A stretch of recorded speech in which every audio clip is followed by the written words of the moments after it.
ang Diyos ay nakadepende sa pangako niya sa iyo. Gusto niyo magtagumpay ang inyong mga anak? Simple lang.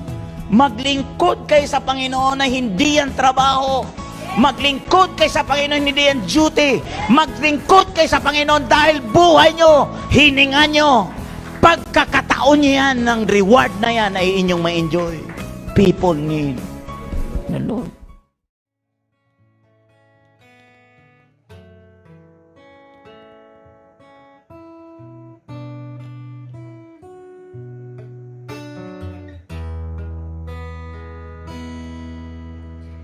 See me through the eyes of love, hold me in your mighty arms, engrave in your heart, make me know all your ways, and every time when I think of you, my guilt and shame melted all away. Love heals my soul when you said it is done. Jesus, miracles of love, miracles of love. I found the answer only through the Son of God. As His blood was shed for me, I am forever free. Nothing can separate your love and me.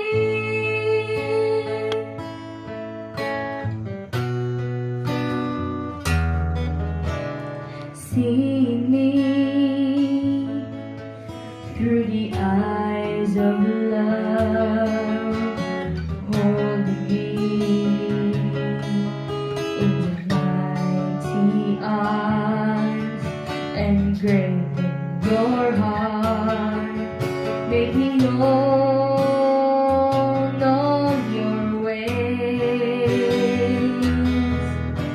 and every time when I think of you, my guilt and shame melted all away. Love heals my soul when you said it is done. Jesus, miracles of love, miracles of love. I found the answer only through the Son of God. As His blood was shed for me, I am forever free. Nothing can separate your love and me. Jesus, miracles of love, miracles of love.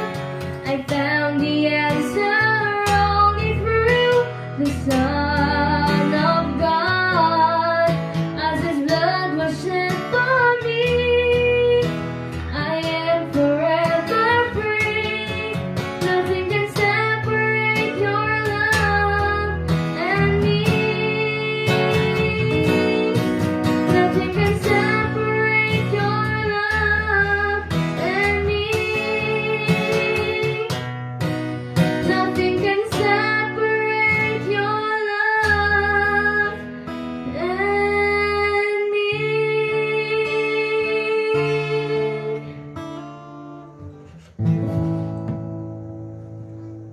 Hallelujah. Glory to Jesus. Magandang hapon. At napakaganda po ang tema ngayong mga linggong ito. Kaya nga po na ang glory ng Panginoon, kung inyong maintindihan na yung riches of His glory, lagi nating naririnig yung riches of His glory, ay maibalik yan doon sa kalagitnaan. Kasi yan naman talaga ang puso ng Panginoon. na ibalik talaga yung kalwalatian na yan. Pero bago yan bumalik, meron po talagang dapat pong gawin ang tao. There is something that needs to be done. Meron pong participation na gawin ang tao. May gagawin talaga ang tao. Kasi originally, binigyan na tayo ng image niyan. Sabi niya, let us make a man according to our image. No? Let us make a man according to our image. Bigyan tayo ng spirit na kagaya ng spirit niya. No? Ito yung dimension ng spirit. Ito yung meron ang spirit, meron ang Diyos na siyang nilagay sa atin. Nang ito'y umabot sa kasalanan dahil pinayagan ng tao, no, yung sovereign ng tao, yung rulership ng tao, isinuko yan kay Satanas. Kaya yung glory na yan, yung sovereignty na yan, ay napunta kay Satanas. Legally nakuha ni Satanas yan. Bakit? Kasi talagang outright na binitawan ng tao yan, yung authority na yan. Outright niyang kinuha yan. Di rin niya yan ninakaw, kundi talagang nagtukso lang siya na ang tao po ang kusang nagsuko niyan. Kaya nga sabi nga ng Luke chapter 4, ibinigay yan sa akin nung tinukso niya si Jesus. Sino ang nagbigay nun? Yung kingdoms na yon at yung glory ng kingdoms na yon. Sino ang nagbigay nun? Walang iba kundi si Adan. So sa madaling sabi, naghari po ang disobedience. Now, alalahanin natin, ang unang nilikha ng Diyos, the first government na nilikha ng Panginoon ay walang iba. Yung governmental niya na walang iba, kundi yung ikaw. Ang unang government na nilagay niya, bago yung institution na yan, ang unang government pamilya na sinabi niya kay Adan at binuo niya si Eva at magkaanak sila, yun ang totoong government.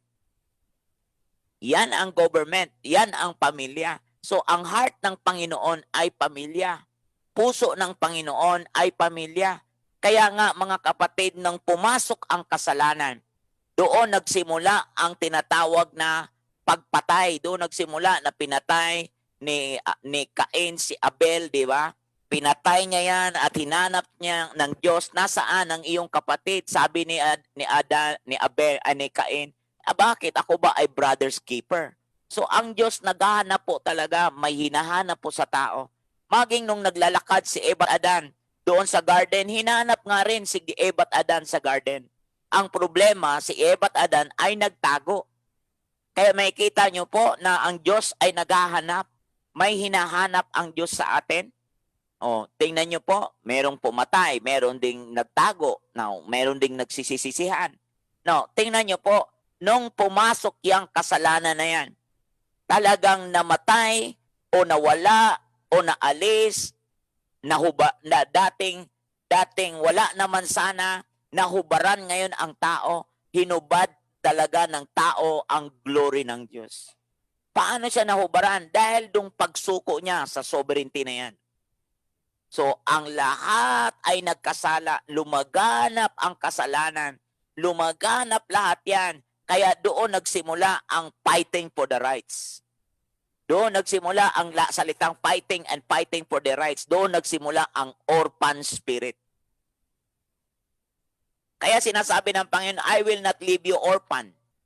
Di ko kayo iiwan ng orphan. Ibig sabihin, basang sisiw. Walang kumakalinga. Di ko kayo iiwanan, sabi ng Panginoong Hesus. Kasi noong pa, yan ang nangyari. Nawala, naging anak tayo ng disobedience. Kaya sabi ng Isaiah 48 verse 8, hindi pa nagrebelde ang tao. Sa bahay bata pa lang ng nanay niya, rebelde na tayo. O, tingnan niyo po. So, anong rationalization at practical way na pwedeng magbago ng bansa? Kahit anong galing ng constitution, ang may contamination na sa tao, hindi doon sa batas. Kontaminado na ang tao. Kaya kung batas lang din, hindi makatatayo mag-isa. Kung walang tao na lalakad niyan, walang taong susunod niyan. Kaya doon pa lang ang una talaga dapat ma-address, bumalik talaga, maibalik ang tao sa Diyos sa pamagitan ng Acts 17 verse 30. Mahabang panahon na overlook ng Diyos yan. Na mahabang panahon pinagbigyan tayo ng Panginoon. Mahabang panahon tayo nagtiis siya. Mahabang panahon pinagtiyagaan tayo sa Acts 17 verse 30. At ngayon pinag-uutos niya ang lahat ay magbalik ng may pagsisisi. Kaya kung walang pagsisisi, tiyak maninisi na yan. Sisihan dito, sisihan doon. Sino ang mali, sinong pumalpak, sinong palpak. Mga kapatid, yan po ang spirito na lumalaganap sa ating kapaligiran. Kaya nga po mga kapatid, kahit sino pang magaling ni presidente na ilagay dito sa atin, kapag doon pa lang sa bahay, hindi na nanumbalik ang mga anak na gumalang sa mga magulang. Paglabas niyan, rebelde pa rin yan. Tingnan mo, kaya hindi guarantee na mga pastor ang magulang, mga anak maaayos automatic. Hindi po yan. Hindi guarantee yan. Kaya mga kapatid, ito yung gusto kong makita ninyo, i-series na ito, kasi yung glory ng Panginoon, kung inyong mababantayan, puno ng mercy, puno ng grasya, sa Exodus chapter 34 verse 6, puno ng mercy, puno ng grasya, puno ng long suffering. Yan yung glory. Yan yung yan yung contents ng glory. And the last one is yung sinasabing yung tinatawag na loving kindness. God is a loving kindness. Yung labis niya tayong ipinagmamalasakit. Yun yung abounding in love. And the last one is truth.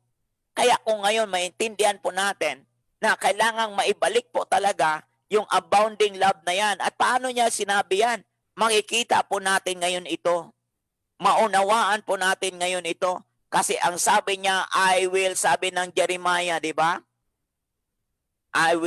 Sabi ng Jeremiah 27 yata yun eh. I will make my heart, 24 verse 7. I will give you the heart to know me. I will give you the heart to know me. Yan po yan. Kaya I will give you the heart to know me. Kaya nga sabi niya sa Jeremiah 31 verse 1 na I have loved you with an everlasting love. I have drawn you with my loving kindness. I have drawn you with my loving kindness. How God draw us back to Him. How God draw us back to Him. Yun yung pagiging ama niya. Yun yung pagiging ama niya na nasa langit. Kasi sinasabi niya, pag kayo tumawag, Ama naming nasa langit ka. Hindi Ama naming nasa dingding ka. Kundi Ama naming nasa langit. Kaya nga mga kapatid, to be in heaven is to be in the Spirit. To be in the Spirit is to be in heaven. Yan po yung meaning niyan. Kaya makikita niyo po, to be in the Spirit is to be like Christ. To be holy is to be like Christ. Kaya yung Ama, binigay niya ang kanyang anak para maging posible na ang ating pagiging sutil at pagiging masuwayin ay madukot yan sa ating mga puso. Madukot talaga yan sa ating mga puso. Mga kapatid, kaya nga may counterfeit ang kaaway kasi. Sa Proverbs 14:12, ang counterfeit dito ay ganito. There's a way that seems right unto a man, but the end thereof is death. There's a way that seems right unto a man. May way na ang tingin ng tao, may mga daan na ang tingin ng tao ay mabuti, ngunit ang dulo nito ay kamatayan. Yan po yan. Ano po yung mga seems right na yan? That seems right unto a man. Na kahit anong buti na yan, kasi ang tao may hinahanap sa buhay niya. Na yung akala niya, yung hinahanap niya, ito yung sagot. Nagtayo sila ng organized na club o grupo. Yan po yan, tingin nila yun ang susi. Anong ibig kong sabihin? Yan po yung religion. Magtataka kayo, ang religion, tao ba? Plano ba ng Diyos yan? Hindi po yan plano ng Diyos. Di kalooban ng Diyos magtayo ng grupo, organized club. Di po yan. Kaya nga, yung grupo na yan, kaya ang meaning ng religion means search. Hinahanap natin ang ating sarili, nasumpungan natin ang ating grupong nakita. Ang akala natin, yun ang sagot. Di po, kasi hindi po religion ang napako sa krus. Hindi po religion ang napako sa krus. Kaya kung ikaw mamamatay sa grupo na yan, kawawa ka naman. Kawawa ka naman. Di ka namatay para sa grupo. Si Kristo ang namatay para sa iyo. Para mabuhay ka, hindi ka para mamatay ulit. Di ka para mamatay ulit. Mabuhay ka para kay Kristo. At kung ikaw may buhay ngayon, di ka ikaw ang pag-aari sa sarili mo. You are no longer your own. Ikaw pag-aari ni Kristo Jesus kasi hindi silver ang pinantubo sa iyo. Hindi ginto ang pinantubo sa iyo, kundi buhay niya mismo ang pinantubos sa iyo. Yan po yung organized club na yan. Parang organized club lang din yan eh. Grupo, it seems right unto a man, but the end thereof is death. Wala pong masama sana sa religion kung marunong sana tayong makontento. Yan ang sinasabi ng Timothy. Kung marunong sana tayo na makontento, wala sana. Kung marunong tayong makontento sa buhay, religion supposed to be is a great gain. Kung marunong sana tayong makontento, ang tanong, kahit may grupo kang kinaaniban, na kontento ka ba? Sino ang mga matitinding mga magnanakaw? Mga relihiyoso ding tao. Sino ang nagpapatay kay Kristo Jesus? Sino ang nakipag-usap doon sa gwardiya na nagbantay doon sa libingan o doon sa kuweba na doon nilibing si Kristo Jesus? Gwardiya. Sinong kumausap doon sa gwardiya na wag ikwento na si Jesus na buhay na mag-uli? Mga religious na mga tao. Kaya ang kalaban po talaga religious. Sino to mga religious? Pag sinabing religious, galing sa religion. Kaya papatay sila para lang ipagtanggol yung grupo na yan, kaysa ipagtanggol nila ang kanilang relasyon kay Kristo Jesus. Yan yung seems right unto a man, counterfeit. Yan po yung counterfeit. At sabi ng 2 Corinthians 4:4, binulag sila ng dyablo upang wag nilang makita ang liwanag ng ebanghelyo ng Diyos tungkol kay Kristo Jesus. Binulag. Imagine kung tayo, alam mo kung ang Pilipinas na ipangaral ng tama ang salita ng Diyos tungkol kay Kristo Jesus, wala tayong ganitong bansa ngayon. Walang swail. Pero mo yung batang narinig nyo ngayon? Narinig nyo ngayon? Anak pa ng pastor yan, ha? Hindi basis ang pagiging anak ng pastor. Hindi rin basis kung ayon ay anak na ng pastor. Hindi pa rin basis. Lalo na siguro kung natenga ka sa relihiyon mo. Wala gaanong lalong mababago. Kasi hindi garanti lahat yan. Ang garanti dyan ay ang pananampalataya ay bunga ng pakikinig. Pag nakapakikinig lamang yan, kung may naririnig kay Kristo, may nagpakumbaba, may nagsisi, may nag-genuine na nagsisi. Ang salitang genuine na nagsisi, ang meaning ng word na true repentance means change of mind, change of heart, and change of ways. Yan ang true repentance. False repentance, yun yung anguish. Yun yung remorse. Naantig lang, nahabag lang, napaiyak lang, pero di naman nagbago. Hindi yun repentance. Iyak ka ng iyak ng ganyan. Oh Lord, Lunes, alam mo ba, nagsimba ka pa, nagluhod ka pa, mula sa pintuan ng simbahan hanggang sa altar, paglabas, nagmumura din. Kasi yun yung counterfeit. There is a way that seems right unto a man, but the end thereof is death. Hindi ko sinasabing mali yan. Mabuti naman sana yan. Kung hindi naman sana yan, ay magiging counterfeit o kaagaw ng totoong relasyon mo kay Kristo Jesus. Now, pangalawa, ano ang naging counterfeit? Seems right unto a man, but the end thereof is death. Ito yung tinatawag na education. Pinag-aralan, eskwelahan. Ang eskwelahan, wala pong masamang maging, ay nako, ikaw ay cum laude. Nakuha mo na lahat ng klase ng cum laude. Lahat yata ng magna ka pa. Eh kung magnakaik, matindi ka namang magnanakaw, ay antindi niya na. Magnaka lang, magnanakaw naman pala. Kaya nga wala pong eskwelahan. Ito mabubuti lahat ito. Magaganda, hindi ko sinasabing mali, huwag kang mag-aral. Mag-aral ka. Magpakabuti, magpakadalubhasa ka.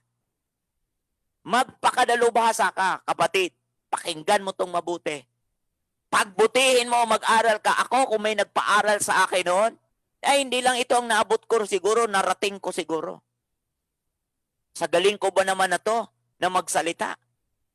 Pilay lang ako. Pero yung spirit ko, kung nag-aral lang ako, mga kapatid, nakaabot ako, gagaya ng naabot mo, may Kristo pa ako, di ang galing sana. Hallelujah. Katindi talaga sana, kasi may Kristo ka na, may pinag-aralan ka pa.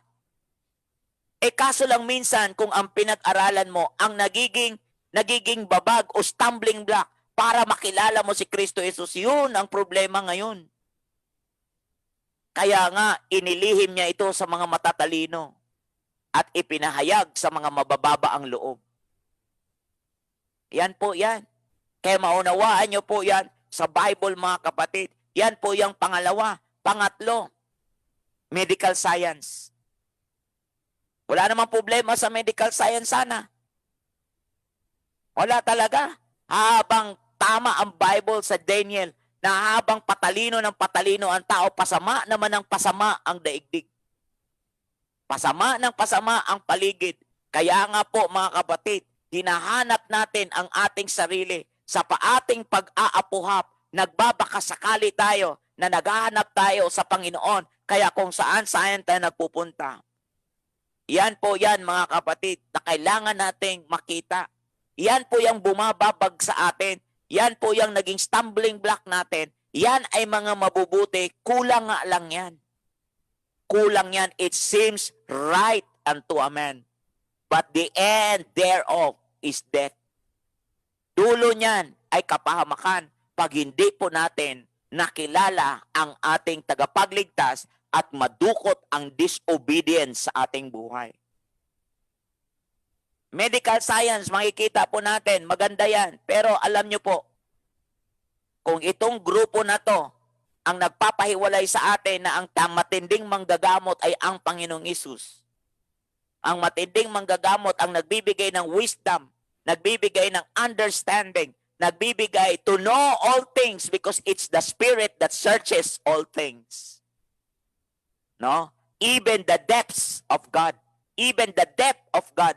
Even yung malalalim na bagay ay masusuri, makikita natin, maging kalalim-laliman dahil ang Espiritu ay sapat na magturo sa atin kagaya ni Joseph.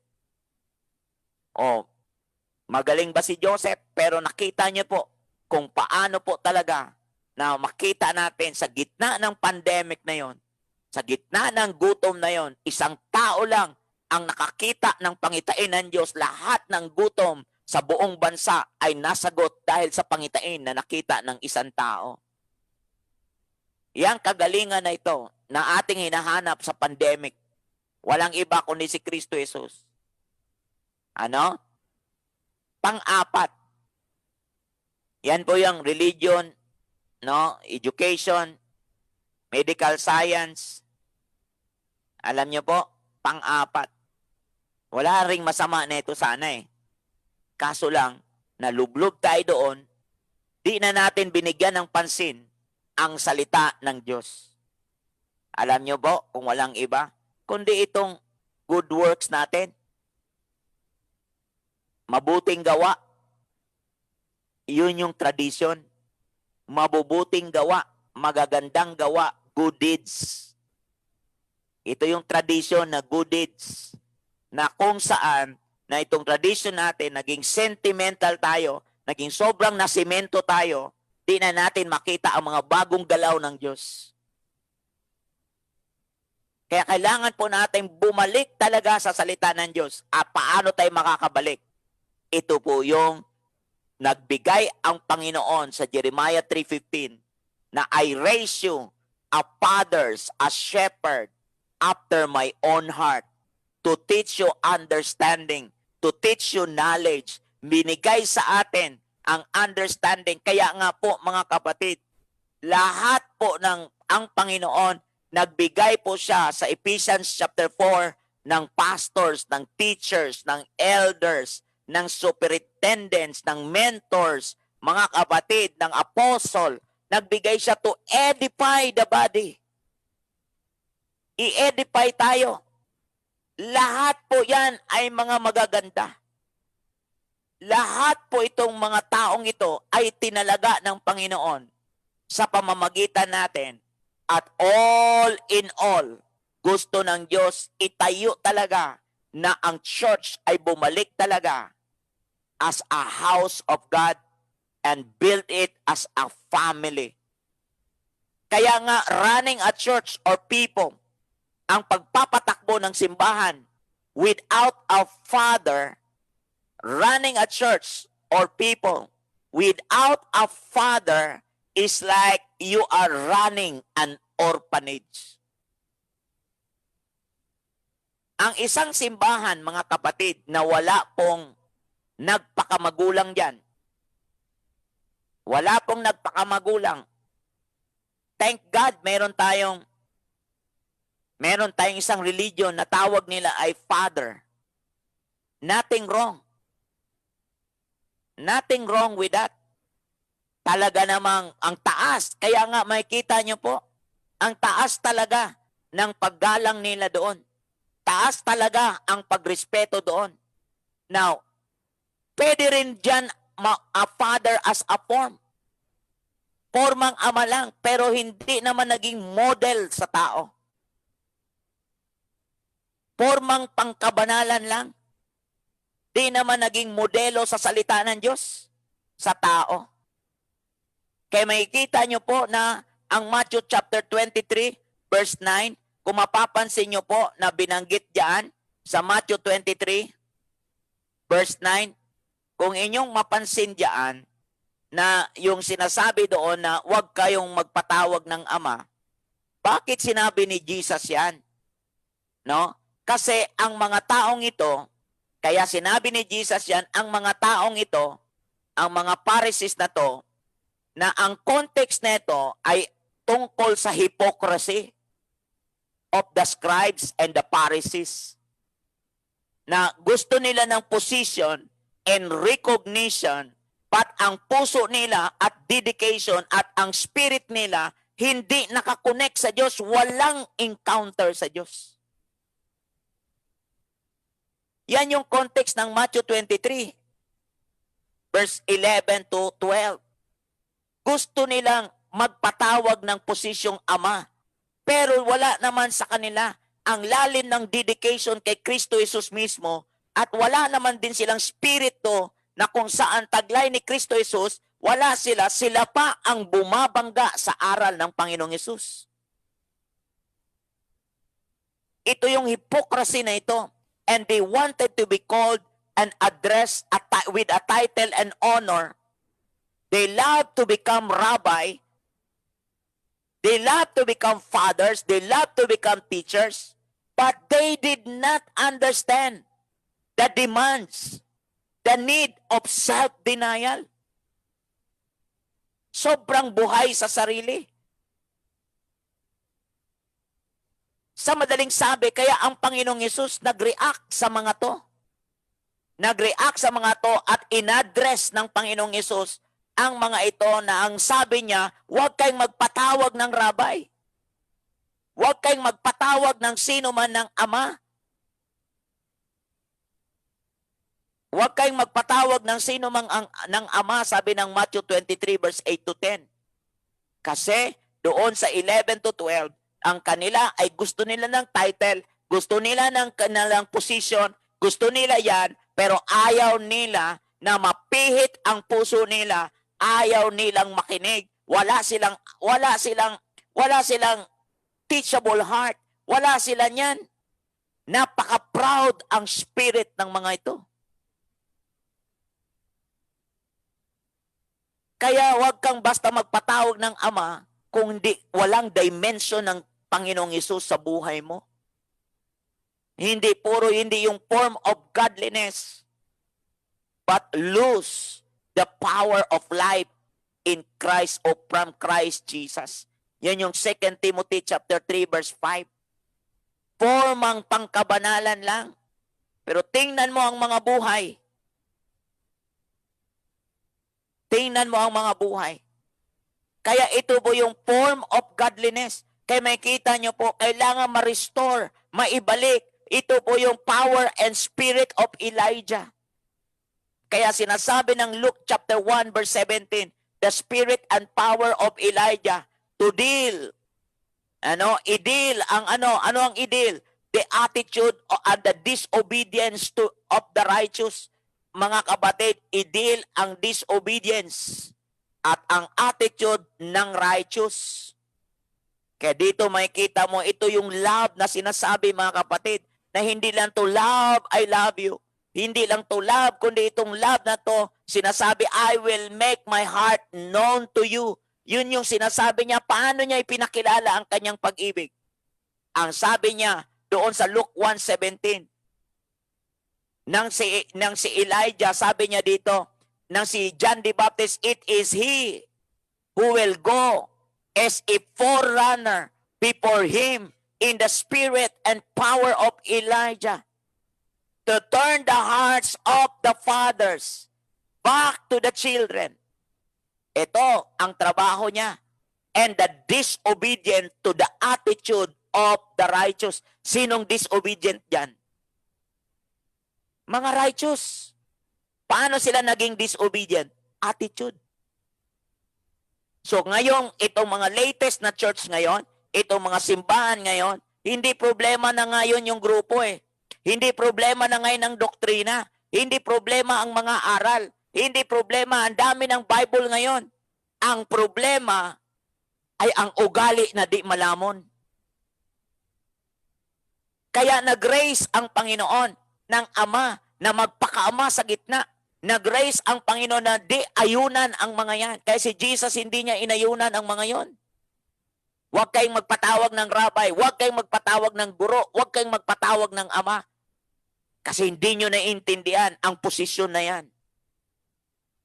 Hindi nyo naiintindihan ang dimension niyan. Kaya sinasabi ni Jesus, binalaan sila ni Jesus na huwag kayong magpatawag dahil hindi nyo naiintindihan sa ugali nyo palang kitang-kita na ng Panginoong Hesus, na discern ng Panginoong Hesus ang mga taong ito. Kaya tingnan nyo po kung sino ang guro, yun ka maging. Sabi ng Luke chapter 6 verse 40, ang mga taong naturuan ng guro ay maging katulad ng kanyang guro. Kapag magiging perfect siya, he will be like his teacher. Mga kapatid, sino ang matinding mga teacher ng Pilipinas? O, tingnan nyo po, bakit ganyan ngayon yan? Bakit ganito ngayon ang ating bansa? Walang nagpakaama. Yan yung fatherless generation. A fatherless generation kasi, mga kapatid, kahit sa mga dito sa bahay ko, I can be a father to them, but it doesn't mean I am a dad to my children. I can be easily a father to them, a father to my children, but it doesn't mean I am a dad to them. I can be easily a pastor to you, but it doesn't mean I am a father to you. Kaya tingnan mo ang majority ng nagtuturo sa ating bansa. Sino? Kung talagang Kristo ang dinala natin, kung Kristo talaga ang dinala natin, walang Josiah na magbabago. Kung walang Josiah na ganyan, na dating Suael. Pero dahil may Kristo na totoong pinangaral, ang anak po talaga naka-encounter sa Diyos. Diyan po napihit, nagpakaama lang si Pastor Erwin sa kanyang anak. At si Pastor Erwin din, nagpakaanak lang din sa kanyang nagpapakaama sa buhay niya. Yan lang naman yan. Kaya hindi ka pwedeng mag-raise ng anak kung hindi ka marunong magpakaanak. Di mo pa nga natutunang magpakaanak eh. Ngayon, gusto mo nang magpakaama, kaya ang labo talagang maipasa mo ang spirito ng pagiging anak. Kaya sabi ng Galatians chapter 4, binigyan tayo ng spirit of a son para mabuhay tayo, mag-behave tayo, so that we can call him Abba Father. And that spirit of Jesus, he imparted it to us for us to learn how to behave as a son. Tanong nga sa akin, Pastor Dong, kung si Jesus anak ng Diyos, di ba tayo rin anak ng Diyos? Anong diferensya natin sa Kanya? Ang sabi ko, si Jesus co-creator, ikaw co-heir. Co-heir of Jesus Christ.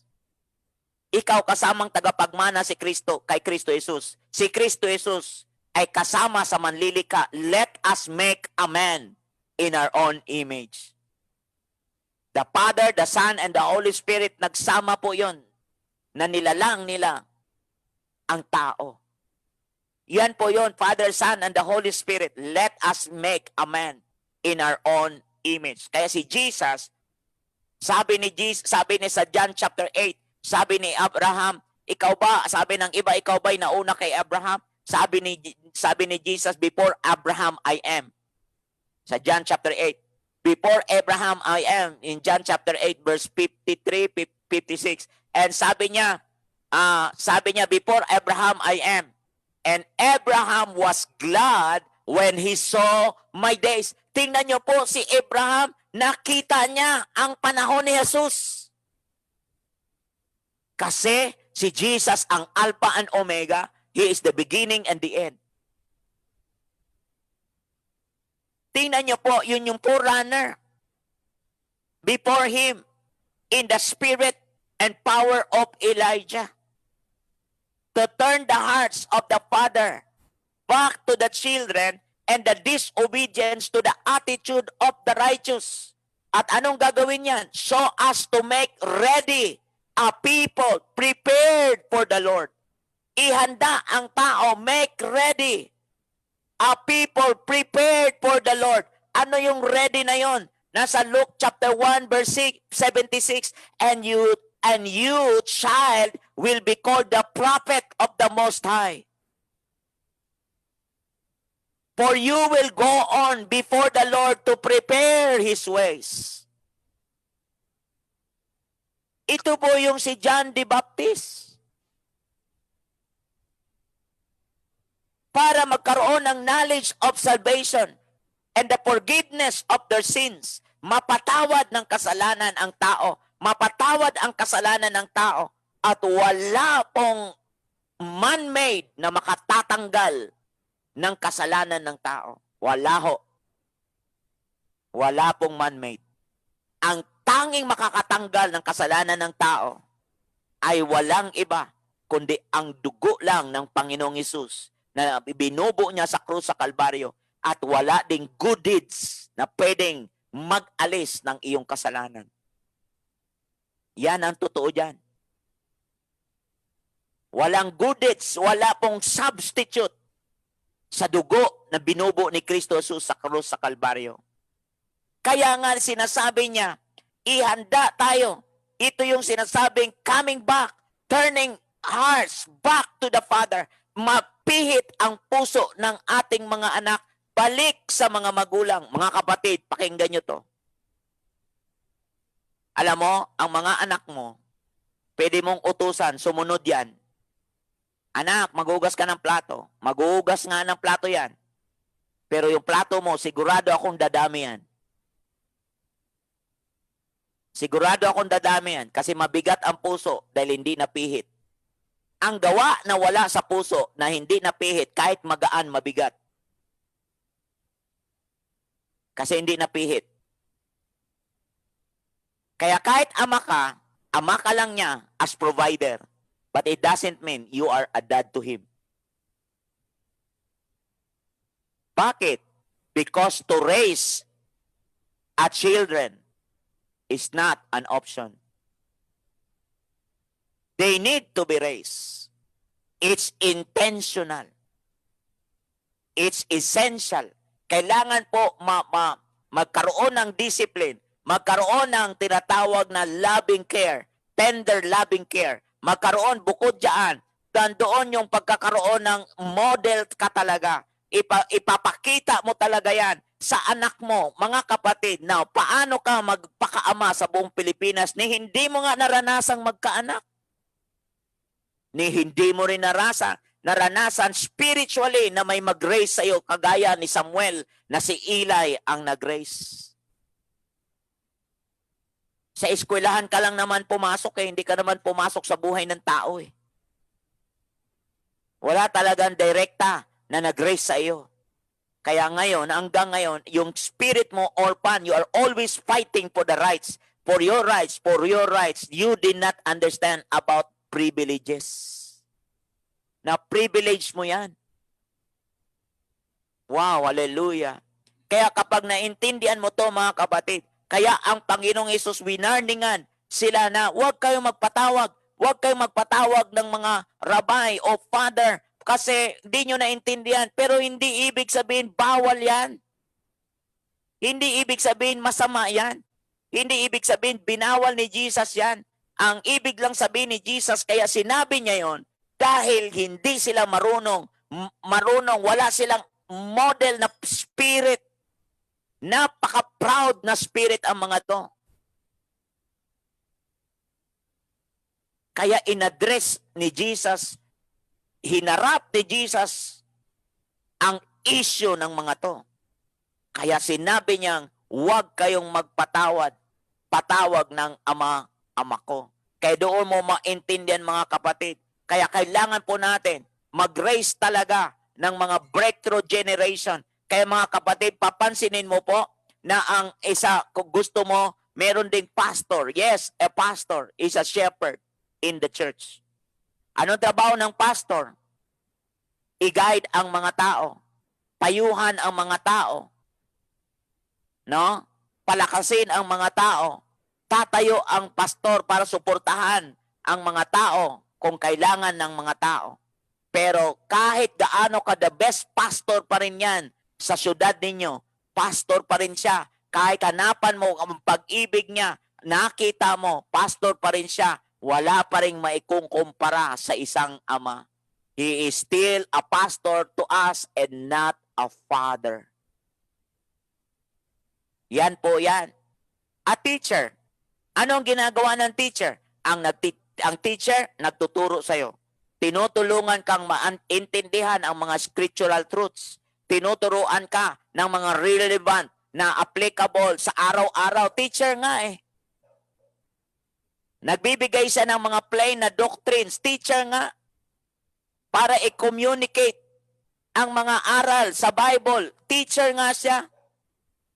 At tayo, nai-enjoy natin yung pamamaraan ng pagtuturo ng teacher at lumago tayo sa ilalim ng kanyang teaching ministry, pero siya pa rin ay teacher sa atin, pero hindi pa rin siya ama. Teacher ay teacher. Propeta naman, a prophet, napakagaling. Nagpa-function siya na nakakarinig siya sa Diyos. Nakakarinig siya ng mga relevant na mga salita ng Diyos sa ating panahon. Nagsalita siya sa buhay natin. At yung mga salitang binibitawan niya ay nagdadala ng confirmation, nagdadala ng direction, nagdadala ng correction, nagdadala ng impartation.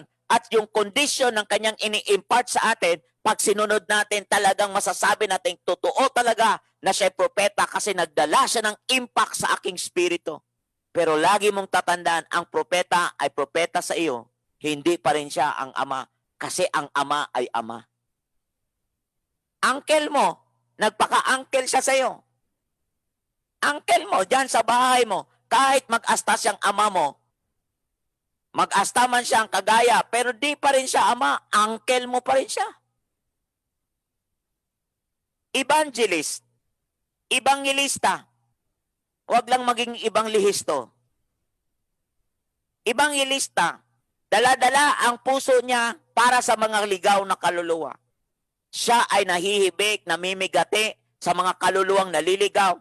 Dala-dala niya ang burden na mataas ng burden ng Diyos. Dala niya ang grasya, dala niya ang kaharian ng Diyos, dala niya ang pusong ebanghilista para ipangaral ang grasya, ang giftings ng miracles, ng signs, ng wonders. Yan ang trabaho ng ebanghilista.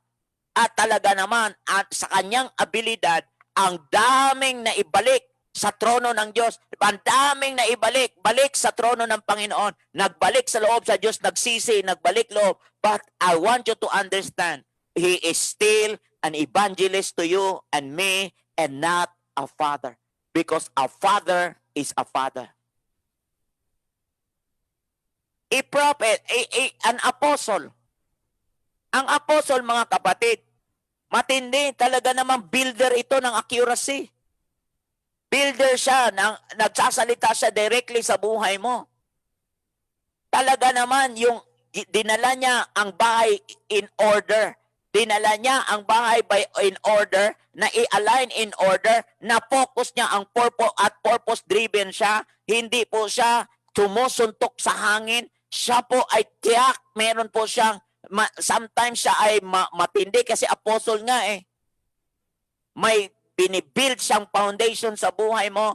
At times siya ay talagang tumatayo na parang ama mo. Pero mga kapatid, He is coming to you. No, nagdi-demands din siya ng discipline, but He is still an apostle to you and me and not a father. A mentor. No? A mentor. Minsan tingin mo tormentor yan. A mentor ay hindi pa rin yan ama. Kasi ang mentor ay hindi yan ang nagre-raise ng anak. Ang ama ang nagre-raise ng anak. Kaya maraming mananampalataya ay talagang lumalakad sa paligid natin, pero mga taong orphan ang spirit.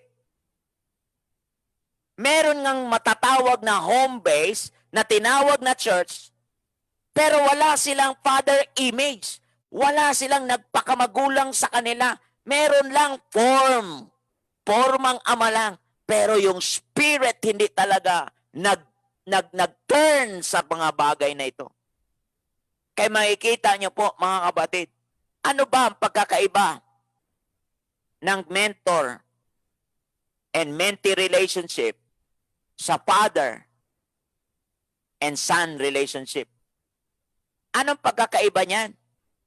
Alam nyo po, ang pagkakaiba niyan, ang mentee-mentor relationship is based on mutual agreement.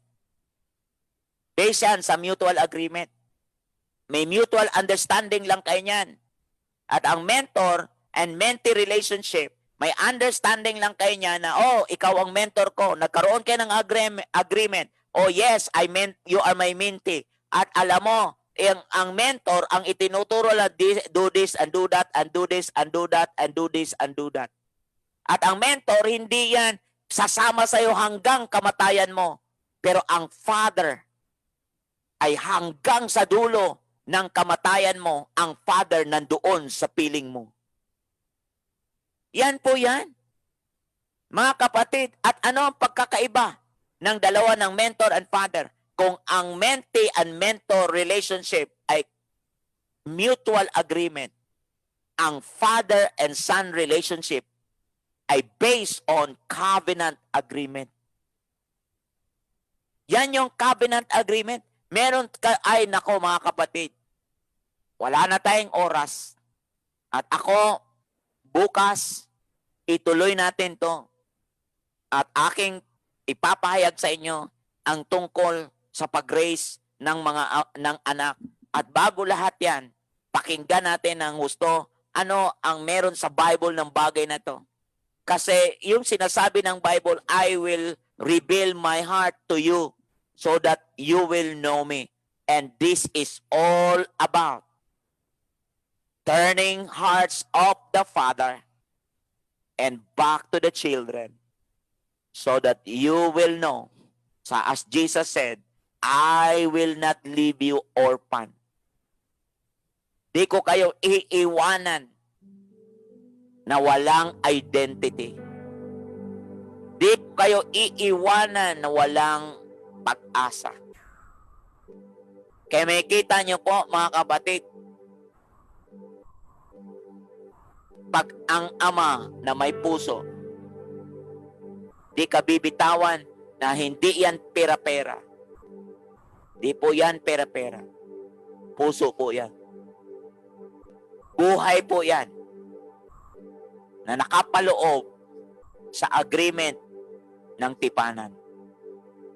Na kapag ang tipanan na yan, ikaw at ang Diyos ang nag-uusap niyan para sa tao, hindi ikaw at ng tao para sa Diyos, kundi ikaw at ang Diyos yan para sa tao. Kaya pag pumasok ka sa ganyang agreement, it's a very demanding relationship. Ano itong demanding relationship? Ang salitang demanding relationship ay hindi yung inuutusan kita. Hindi yan. Ang relationship na yan, kaya demanding. Kasi pag hindi mo ginawa, di ka patutulugin ng Diyos. Pag di mo sinunod ang bagay na pinapagawa ng Diyos sa'yo, hindi ka patutulugin. Kagaya ni Pero, hindi siya pinatulog. Kasi yung mandate ay napakataas. At alam nyo kung sino ultimately ang ultimate end na gustong i-usher ng Diyos doon? Alam mo kung sino? Si Jacob at si Joseph. Wow! Yun ang totoo. At ang Bible nagsasabi, gagamitin ko si Pero to declare my glory. To raise my own people. Kaya sinabi niya, you are my holy nation. My chosen generation. This is all about declaring the legacy. Kaya nga po, yung mga anak ni Joseph na si Ephraim at Manasseh, doon sa lugar ng Goshen, doon niya pinasa ang legacy sa mga anak ni Joseph. Supposed to be, si Joseph ang pagbibigyan nun. Nawala si Joseph. Dumating ang ama doon sa Egypt, mula sa Kanaan, dinala sa Goshen. At doon sa Goshen, pinalaki ang mga apo na si Ephraim at si Manasseh. At doon ipinatong ang kamay. It turns that the covenant is all about God and you for His people. Not you and people for God. That's what covenant all about. It's between me and God for you. Not between me and you for God. But rather, it is between me and God for you. That's why that kind of relationship and understanding of that covenant is a very demanding relationship. Bukas, dadami pa ito kasi ito po yung ating tema. Ama ko, modelo ko. Kaya makikita nyo po, ito yung glory na gustong ibalik ng Diyos. Ito yung riches na nawala sa atin. Ibalik ang original design, ang pamilya na nandoon sa garden. Wow! Hallelujah! Your kingdom come. Your will be done on earth as it is in heaven.